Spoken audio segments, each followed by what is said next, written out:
Media ভাইরা আপনারা খেয়াল করবেন, আমরা যদি কলাপাড়া উপজেলা প্রশাসন এবং আমাদের পক্ষ ডিসি স্যারকেও জানাবেন।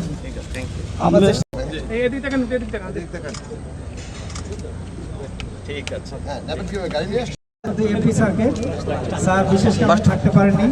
স্যার অত্যন্ত কৃষি বান্ধব এবং আমাদের এমপি স্যার কৃষকদের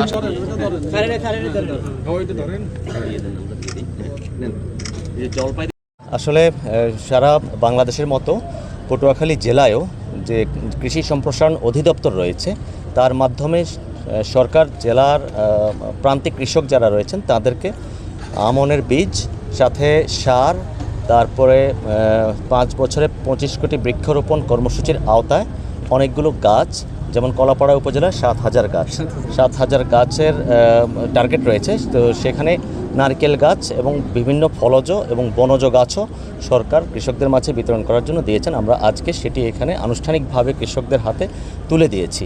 তো শুধুমাত্র গাছ লাগানোর যে বিষয়টি সেটি করেই ক্ষান্ত নয়, যেন না থাকে কৃষক, সেটার জন্য বাঁশের খুঁটি, যেটি প্রোটেকশনের জন্য কাজ দেবে গাছগুলোকে, সেটিও দিচ্ছেন। আরও আপনাদেরকে জানাতে চাই যে কলাপাড়ার এটা উপকূলীয় এলাকা, এখানে বা পটুয়াখালী পুরোটাই উপকূলীয় জেলা।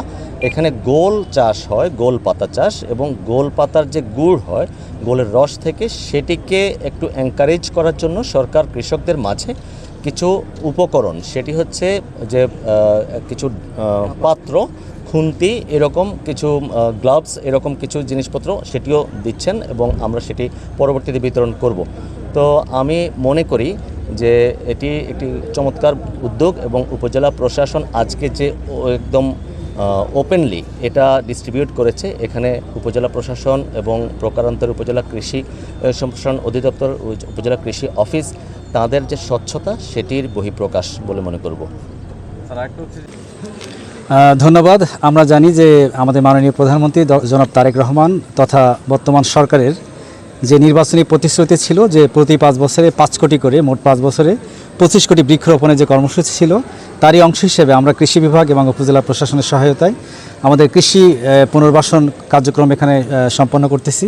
তো এই অর্থ বছরে খরিফ 2 মৌসুমে আমরা 7,000 উপকারভোগী কৃষককে আমন ধান সহ বিভিন্ন ধরনের ফলজ এবং বৃক্ষ দিচ্ছি। তো আমরা একটু পরেই আমাদের জেলা প্রশাসক স্যারের মাধ্যমে এটার উদ্বোধন হতে যাচ্ছে। এখানে আমরা টোটাল 7,000 উপকারভোগী কৃষককে উপকরণ দিয়ে থাকব। এর মধ্যে 7,000 রয়েছে চারা। এই চারার মধ্যে বিভিন্ন ধরনের চারা রয়েছে, আম, জাম, কাঁঠাল, নিম, মেহগনি, কদবেল, বেল, এই ধরনের চারা রয়েছে। এবং এই চারার সাথে কিন্তু জৈব সার রয়েছে। তো জৈব সার হিসেবে আমরা ভার্মি কম্পোস্ট দিচ্ছি, যেটা সবচেয়ে ভালো জৈব সার। একই সাথে প্রত্যেকটা চারার সাথে একটা করে বাঁশের খুঁটি পাচ্ছে, যাতে যেহেতু আমাদের এই এলাকায় ঝড়, ঝঞ্ঝা, প্রাকৃতিক দুর্যোগ, ঘূর্ণিঝড় অনেক বেশি, সেক্ষেত্রে এই গাছগুলো যাতে টিকে থাকতে পারে, প্রাকৃতিক দুর্যোগের সাথে যুদ্ধ করে টিকে থাকতে পারে, সেজন্য কিন্তু এই ব্যবস্থা সরকার নিয়েছে।